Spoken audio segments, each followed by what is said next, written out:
그 많은 사람들의 염려와 그런 어떤 걱정 속에서도 어김없이 감나무는 감을 내고 포도나무는 포도를 연글게 하고 사과나무는 사과를 따게 하는 그런 기쁨을 우리에게 줍니다. 뭐 전전긍긍하면서 여러분 사는 것 같아도 지나고 나면 다 나름대로 우리 삶의 그 행위들에 적당한 그런 열매들이 있습니다. 그것이 풍성하면 풍성해서 좋은 것이고, 그렇지 못하면 또 그렇지 못한 것 가운데서 또 새로운 열매를 기약하는 소망도 얻어낼 수도 있기도 하고, 또 과거를 돌이켜보면서 자기의 잘못을 뉘우칠 수 있는 그런 착한 마음도 가질 수 있습니다. 하나도 열매 없이 지나가는 것이 없어요. 심지어 그것이 악한 행위였다 할지라도 악한 것은 또 악한 그런 모습과 그런 열매들로 우리에게 반성과 회개를 촉구하게 하는 그런 경험도 갖게 해주는 것입니다. 좋은 것은 또 좋아서, 그래서 그 열매를 인해서 우리가 또 한 번 삶의 기쁨을 만끽해 내기도 하는 것입니다. 어느 한 것도 결론이 지어지지 아니하는 것이 없는 것입니다. 나무 한 그루를 심어도 마침내 그 나무는 그 나무의 사명이 무엇입니까? 열매를 맺게 하는 것으로 그 사명을 완수하는 것입니다.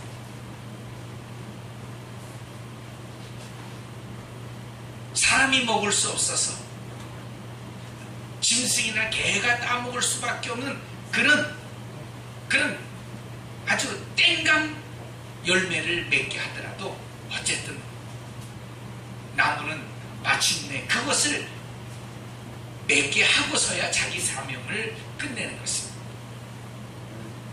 사람도 여러분 마찬가지입니다. 그래서 우리가 여러 날들을 지내면서 여러 말들을 기억하면서 결심도 하고 또 지나간 일을 반성하기도 하는 것입니다. 왜 그렇습니까? 한 사람도 어떤 인생도 그냥 왔다가 그냥 가는 인생이 없습니다. 다 열매를 맺게 되어 있습니다. 깜짝 놀라지요.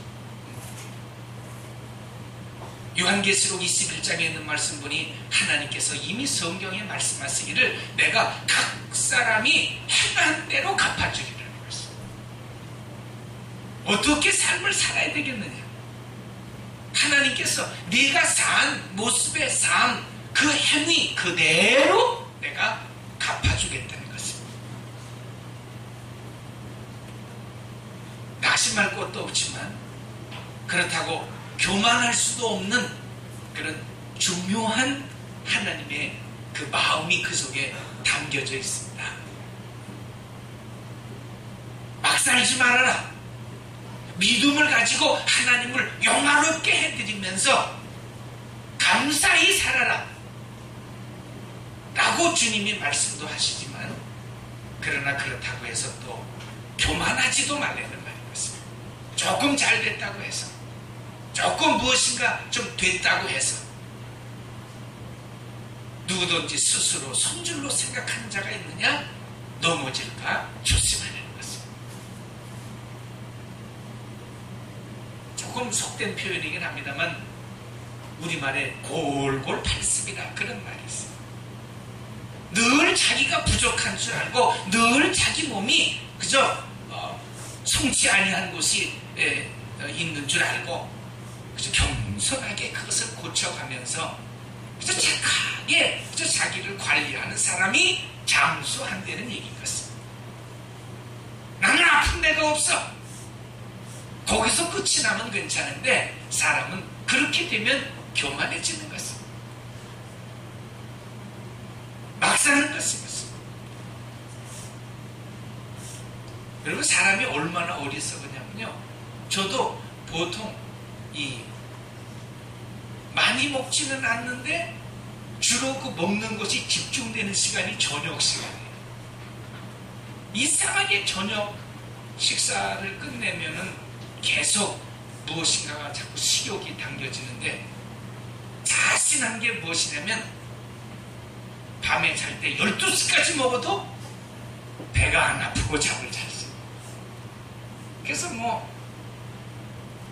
지난 몇 년 동안 그렇게 했습니다. 여러분, 그게 장사가 없는 것이에요. 벌써 금년 들어서부터는 확실히 표가 나는 것입니다. 그렇게 큰 소리 칠 일이 없는 것입니다. 나는 예외일 것이다 라고 얘기하는 것이 얼마나 하나님 앞에 어리석은 일인지 몰라요. 지금은 조금만 벌써 과식을 해도 그것을 배가 견뎌내지를 못하는 것입니다. 너나 할 것 없이 다 똑같은 배를 가지고 있는 것입니다. 어떤 배는 밤새 먹어도 괜찮은 데가 있는 것이 아닌데, 잠깐 괜찮은 것을 가지고 사람들은 마치 자기가 영원히 그렇게 살아도 괜찮은 것처럼 착각을 하면서 사람이 어리석어지는 것입니다.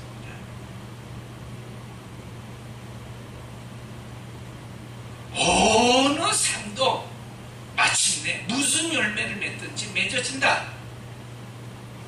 그러므로 오늘 우리가 얻는 삶의 지혜가 무엇입니까? 왜 똑같은 나무들 속에서 사람이 먹을 수 없어서 짐승들에게나 던져주는 그런 땡강을 우리가 만들어냈고 그리고 살겠느냐는 것입니다. 좋은 열매를 맺자는 것입니다. 가을이 좋은 계절이기도 하지만은 또 가장 극단적인 상반된 모습으로서 가을은 괜히 속을 퍼지는 계절이기도 한 것이 바로 이 열매에 있는 것입니다.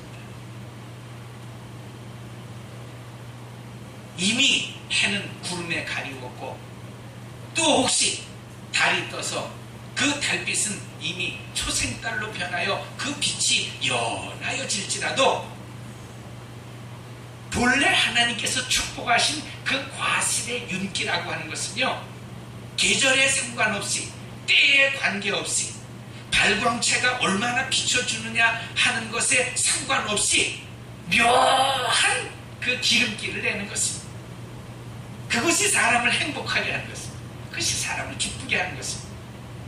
별것 아닌데 내 직장생활 속에서, 가정생활 속에서 자녀를 들여다보면서 회사 사람들과 같이, 동료들과 같이 지내면서 늘 보는 건물이었었는데 하나님의 성전을 바라보면서 그 성전에 앉아서 기도하면서 시와 때에 관계없이 우리 속에서 무엇인가 그 기름이 흘러가는 그런 아주 짜르르한 그런 윤기가 우리 인생을 복되게 하는 것입니다. 그러나 가을이 한편으로 왜 슬픕니까? 여러분, 똑같이 열매가 달려있어도요, 배 말라가지고 배 꼬이고 떨어지자니 너무 슬퍼서 못 떨어져서 가까스로 매달려 있기는 하는데 차라리 야, 너는 떨어져 없어져 버렸으면 좋겠다 하는 그런 열매들이 있어요. 그러면 그것은 매달려 있는 과실도 그리하겠거니와 그것을 바라보는 사람들이 슬퍼지는 것입니다. 좋은 열매를 맺어야 하는 것입니다. 보기만 해도 풍성한. 여러분, 오늘 제가 그 그림을 찾느라고 굉장히 애를 썼습니다만 우리 금식기도성의 그 바탕 화면이 괜찮죠? 네. 보기만 해도 여러분 기분이 좋지 않습니까? 거기에 제가 벌레 먹어가지고서는 배배 꼬인 걸 갖다가 이렇게 해놓으면 아마 보는 사람들마다 갑자기 가을이 슬퍼져가지고 아마 몸둘 바를 모를 것입니다. 원래 우리의 삶은 그와 같이 과실이 좋은 열매를 맺으면서 하나님과 사람들과 자신에게 영광스럽게 그 삶이 표현되어지는 것처럼 우리 인생도 그렇게 살기를 원하고 계시는 줄 믿습니다. 그런 삶을 만들어가야 할 것입니다. 그래서 오늘 주일이 필요한 것이고 오늘 하나님 앞에서 드려야 할 이 예배의 그 당위성을 우리가 찾아내는 것인 겁니다. 어쩌노? 우리가 정말 좋은 열매를 맺을 수 있도록 우리 삶 속에 기왕이면 왜 여러분 사람이 먹지 못하여 짐승들에게나 따서 던져주는 그런 열매를 우리가 맺고 살겠습니까? 좋은 열매를 맺고 사는 그런 우리의 삶의 모습을 우리가 또 이해할 이 주일에 주신 하나님의 복을 가지고 만들어내야 할 줄로 믿습니다. 할렐루야. 오늘 성경에 있는 말씀 보니 참 기가 막힌 말씀이었어요. 그러면 우리가 다 같이 심지어 철학자가 아니라 할지라도 다 그런 질문을 하게 되는데 그럼 어떻게 나 좋은 열매를 맺고 살겠느냐? 어떻게 해야 좋은 열매를 맺겠느냐? 오늘 주님은 여러 가지를 가지고 우리를 힘들게 하지 않습니다. 그래서 여러분 세상의 철학과 다른 것이고 세상의 교육과 다른 것이고 세상의 탁월한 스승보다도 훨씬 여러분 원초적인 그런 말씀을 우리에게 주시는 것입니다.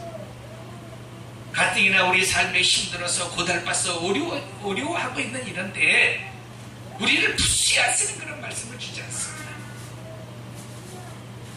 여러분 저는 깜짝 놀랐습니다. 여러분도 집에 텔레비전이나 신문을 보시는 분은 다 아시겠습니다만 신정동 그 살인사건 범인이 잡혔는데 이 사람은 어쩌자고 그런 몹쓸 짓을 했나?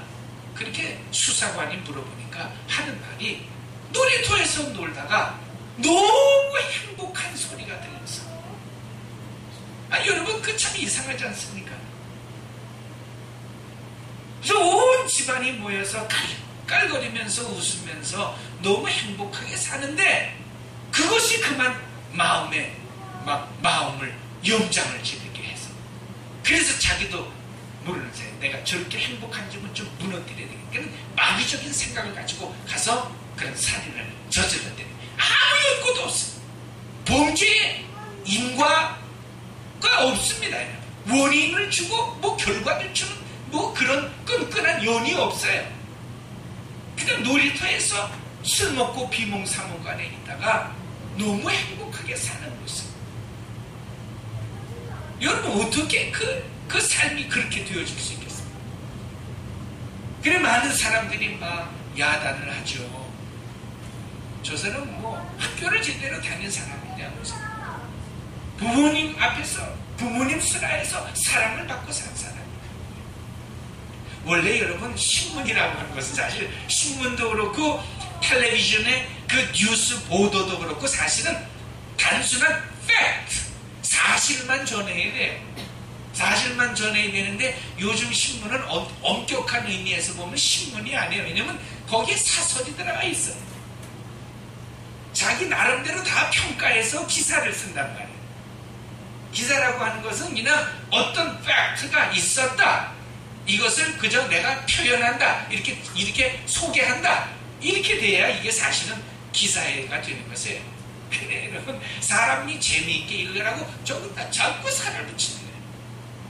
그래서 뜬금없이 태어난 환경이 들어오고 시골에 계신 아버지 어머니가 막 들먹거리고 학교에서 어떤 친구가 들먹거리고 오늘 회사에서 있었던 일이 거기에 막 첨부가 돼가지고 그래서 신문마다 다 달라요. 기사가 똑같은 사건인데 조선일보가 다르고 동아일보가 다르고 한겨레가 틀립니다. 이런 것은 기자들이 다 거기다가 자기 생각을 붙여가지고 써서 그렇다는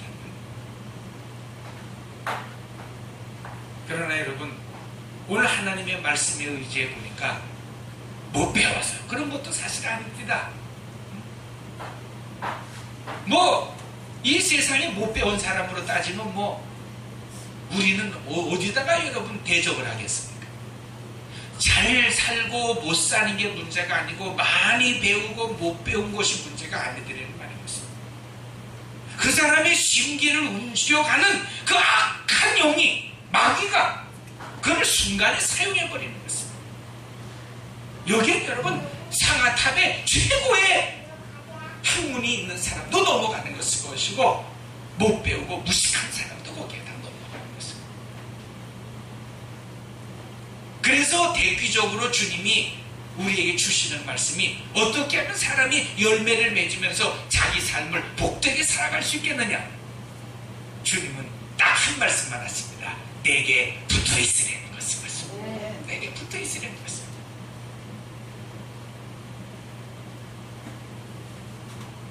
너희가 내게 붙어 있으면 절로 과실을 맺어가라. 저절로 과실을 맺어가라. 네, 여러분, 성경 66권의 가장 복음 중에 복음인 것입니다. 다른 여러 어려운 말들이 없어요, 여러분. 너희가 내 안에 있으면 마치 가지가 나무에 붙어 있으면 때가 되면 저절로 열매가 맺혀지는 것입니다. 여러분, 요 나무 보세요. 이 나무 이름이 뭡니까 원래? 저 그래서 나무 이름을 잘 모르면 내가 새로 지어요. 그래서 사전에 올라가지도 않은 이름이 지어요. 지난주만 해도 거의 다 죽어가지고서는 이제는 이거 생명이 다 끝났다. 그리고 바깥에 내다 놨는데 일주일 만에 이렇게 붙어가지고 왔어요. 이거 누가 만들었어요? 누가 물감을 갖다 였다 이 노란색을 칠해놨어요. 이거 틀림없이 지난주에 죽은 나무였었는데 누가 이렇게 살려놨어요? 누가 이름을 이렇게 채색을 하고 누가 이렇게 붙여도 여러분 한두 개나 붙이지 이렇게 몇 개 다닥다닥 한 나무에서 이만큼만이 이게 맺혀도 되는 겁니까 이게? 저절로 된 거예요 여러분. 죄송한 얘기지만은 우리 성도님들은 별로 쳐다보신 분도 없을 거예요. 주로 우리 교회에 오시는 손님들이 막 환호성을 지릅니다. 지나가는 분들이 꼭 들어가다가 한 번씩 보고 냄새가 좋다. 우리 교회 성도님들은 내가 막 잡아가지고 냄새를 맡으라고 그래야 맡습니다. 코를 억지로 끌어다가 해도 돼요. 저는 굉장히 감성적인데 여러분은 왜 이렇게 고바오 아줌마 영감님들만 계시는지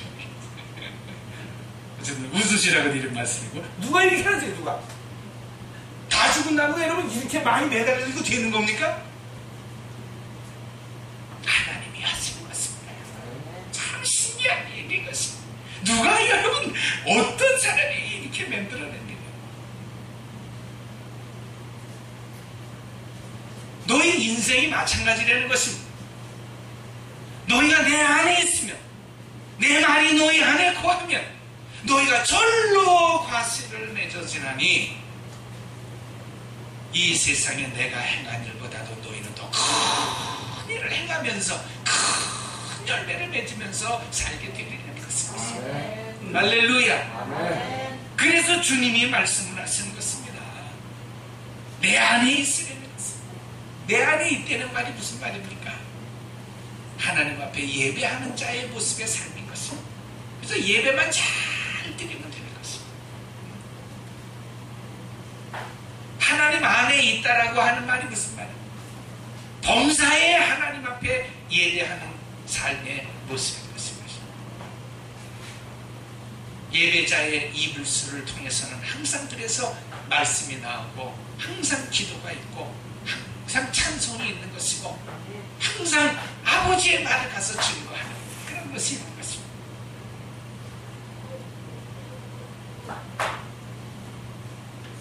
어디 여행을 갔다가 마음에 큰 감동을 받으면 돌아와서는 한동안 그 얘기를 하는 것입니다. 그 속에서 살던 그 속에서 지내던 때를 기억하면서 그 감동과 그 흥분을 계속 말하면서 몇 달을 사는 것입니다. 그래서 여러분 가끔 우리가 우리의 그 무료한 삶 속에서 한 번쯤 여행을 가져보라는 이야기를 그렇게 해서 하는 겁니다. 그런 경험이 있는 것입니다. 이보다 좋은 경험이 있습니다. 무슨 경험입니까? 하나님 성전에서의 경험인 것입니다. 우리가 일주일 내내 힘들고 여러분 정말 찌들게 살다가 언제 한번 우리가 일주일 동안 내내 얘기하면서 살 수 있는 경험을 얻어낼 수 있습니까? 하나님 성전에서 예배할 때인 것입니다. 이날의 복을 받은 것을 가지고 일주일 내내 우려먹는 것입니다. 이날에 하나님 앞에 불렀던 찬송 가지고 일주일 내내 찬송하는 것입니다.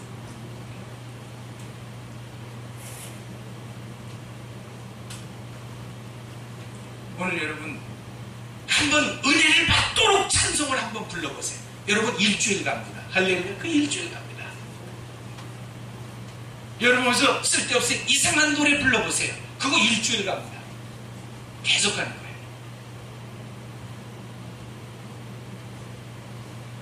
이날에 하나님 앞에 복을 받고, 이날에 하나님 앞에 위로를 받고, 이날에 하나님 앞에 기도하고, 이날에 하나님 앞에 기도의 응답을 받으면 그것이 일주일 가는 것입니다. 이상하게 앉아도 그 얘기가 나오고, 뭐 서도 막 그 얘기가 나오고. 계속 여러분 그 주님 안에서 사는 아주 전형적인 삶의 모습인 것입니다. 그래서 제가 지난번에도 말씀드렸습니다만 기도하는 것도 그래서 억지로 기도하려고 하지 말고 계속 주기도문 하라는 말이에요. 그 주기도문의 은혜가 얼마나 큰지 모르고 여러분 하루에 한번 20-30번만 그 주기도문을 한번 외워보십시오. 그 내용 절절한 것이 다 우리의 소원을 담아가지고 뭐 중언부언 할 것도 없습니다. 똑같은 그 주기도를 계속 하면서 그냥 일주일을 가는 것입니다. 그 속에서 하나님 우리의 일용할 양식을 주시옵시고 그 속에서 하나님 우리의 마귀의 권세를 내어쫓게 하시고 여러분 하나님의 은혜로 살지 않고 하나님 안에 거하지 아니하니까 교육에 상관없이 갖고 있는 것에 상관없이 동양인 서양인을 막론하고 마귀에게 붙들려가는 것입니다. 세상에 멀쩡히 여러분 놀이터에 앉았다가 왜 행복한 집 하나를 무너뜨려버리는 것입니다. 왜 그런 사람을 살인해버리는 것입니다. 그런 충동이 어디서 나온 것입니까? 우리가 꽃을 보고 크게 여러분 감동을 받는 것처럼 악한 행위 하나 가지고서도 몸소리를 좀 쳐야 합니다. 여러분. 그 사람들을 욕하지 마십시오. 어쩌다 저런 사람이 있느냐고 이 땅에서 그런 사람들을 싹 쓸어버리자 그런 얘기 하지 마세요. 다 논할 것 없이 똑같은 사람입니다. 어느 날 어느 한때 그가 죽게 붙어 있지 아니하므로 죽게 붙어 있지 아니하는 그 삶의 남은 부분을 온전히 마귀가 사용해버리는 것입니다. 막 순간에 들어가 버리는 것입니다. 그러니 여러분 자식이 부모를 들이받고 제자가 스승을 폭행하고 이율배반적인 그런 세상에 모순된 일들이 많이 일어나게 돼요. 그건 여러분 사람이 생각하지 그런 거 하는 것입니다. 마귀가 그 속에서 함께 역사하는 것입니다. 오늘 하나님의 성전에서 우리가 은혜를 받지 못하면요 일주일 내내 그 몸한테 사로잡히는 것입니다. 아주 여기서 확실히 은혜 받아야 하고 확실히 성령 충만해야 하고 확실히 내 속에 역사하시는 주의 성령님을 모셔야 합니다. 그래야 일주일 가는 것입니다. 원수가 내 마음속에 온갖 악한 것들 더러운 것들을 가지고 역사할 때도 그냥 탁탁 여러분 놓쳐야 것입니다. 그걸 대적해 나갈 수 있는 것입니다. 하나님의 말씀을 많이 들어놓고 하나님의 말씀을 많이 찬양하고 그래서 이번에도 금식기도 표를 미리 나눠드렸습니다. 여러분 그래서 자기가 맡은 그 기간 그 기간은 아주 정직하게 하십시다. 그게 표현인 것입니다. 표현인 것입니다. 여러분이 어디가 아파가지고 의사한테 처방을 받고 약국에서 조제를 받았다 이렇게 생각하세요. 그 여러분 그 조제표입니다. 그 시간 맞춰서 잘 잡수셔야 그 약이 효과가 나는 거예요. 굉장히 중요한 것 중에 하나가 여러분 기도도요 교만한 사람은 또 그렇게 해요. 퐁퐁 안 하다가 한꺼번에 몰아가지고 먹어요. 그럼 여러분 의사가 지어준 약을 갖다가 한꺼번에 한 입에다 털어놓으면 죽습니다. 목사님이 그냥 시키는 대로 하는 거예요. 순종. 그런 과정 하나하나가 다 그게 보약이 되는 것입니다. 여러분 저도 웬만한 사람 아니잖아요. 가끔 제가 그런 충동을 받는다니까요. 제가 별로 약을 잘 먹는 사람은 아니지만은 어쩌다 약을 먹게 되어주면 감질나요. 밥을 이만큼 먹었는데 요만한 알약 하나 주고 요거 먹으니. 그래서 굴뚝같이 한 입에 다 털어넣어 까짓거. 그리고 일주일 내내 시간 맞춰 먹을 거 없잖아요, 여러분. 끝까지 금식기도 뭐 내가 한 끼 하고 내가 안 하면 또 뭐 옆에 있는 사람이 하겠지 뭐. 그리고 이렇게 설령 한다 하더라도 에이, 이게 무슨 뭐 능력이 있겠어. 그것도 교만입니다. 영적인 교만입니다. 주의 종의 말씀에 순종하는 것입니다. 한 끼가 아무것도 아닌 것 같아도 이것이 온 교회를 여러분 운행하시는 성령의 역사하심을 가지고 우리가 순종. 그것이 다 하나님에게 붙어서 사는 그런 모습인 것입니다. 아무것도 아닌 것 같지만 그 알약 하나 먹고 병을 고쳐내는 것처럼 아무것도 아닌 것 같지만 그 한 끼 금식하고 기도한 것이 모아지고 모아져서 그것을 속에 성령이 역사하시면서 우리가 좋은 열매를 거두어낼 수 있는 것입니다. 할렐루야. 우리 죽게 붙어 있으면 되는 것입니다. 어려운 거 아니지 않습니까? 여러분 보고 무슨 뭐 굉장한 것을 가지고 여러분 무슨 빨리 가서 대학에 가서 다 최고의 학문을 배워가지고 그런 얘기 아니잖아요. 그저 내 말을 잘 듣고 그저 너희가 내 안에 있으면 된다는 것입니다. 이 하나 가지고 내가 너희에게 절로 열매를 맺는 그런 열매 맺는 삶을 허락해 주겠다는 것입니다. 재밌는 얘기 하나 하고 마치겠습니다.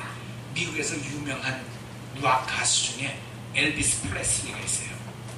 여러분 요즘 젊은이들은 잘 몰라도 이 엘비스 프레슬리라고 하는 사람은 정말 100년에 한 명 나올까 말까 하는 그런 가창력을 가지고 또 그런 어떤 한 가요계의 패러다임을 개척했던 그런 사람이에요. 그러나 여러분 그의 일생을 들여다보면 참 어렵습니다. 나이 19살 때부터 택시 운전사가 되어서 일주일에 $14 받으면서 막노동을 하던 그런 사람이었었습니다. 근데 그가 노래를 잘 부르는 것이 사람들에게 점점 인정이 되고 인기를 누리면서 미국 역사상 자기 생애 최고의 수입을 얻어냈던 사람이 이 엘비스 프레슬리. 이 사람에게 둘도 없는 친구가 하나 있었는데 그 이름이 패시라는 사람이에요. 패시라는 사람이 있었는데 어느 날 엘비스 프레슬리가 한참 그 인기가 떠가지고 나이트클럽에 매일 밤에 불려다니면서 노래를 부를 때 그가 길을 가다가 그 친구 팻을 만났습니다. 자기는 한참 뜨고 있는 중이기 때문에 옷을 잘 입고 뽐을 내면서 가고 있는데 남한 옷을 입고 그저 혼자서 쓸쓸히 걸어가는 것 같아서 그 친구에게 물었습니다. 야, 너 어디 가냐? 나 쫓아와라. 내가 너 뜨게 해주겠다. 한마디로 거절을 당했습니다. 안 된다. 너 술집에 노래 부르러 가는 거 아니냐? 그래. 넌 어디 가냐?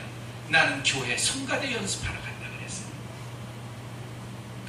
엘비스 프레슬리가 막 그 길바닥에서 그 친구를 야단을 쳤습니다. 정신 차려라. 우리가 가난한 집에서 태어나서 그 지겹지도 않냐? 술집이면 어떠냐? 돈 벌러 가지. 교회 성가대 연습한다고 돈 주냐?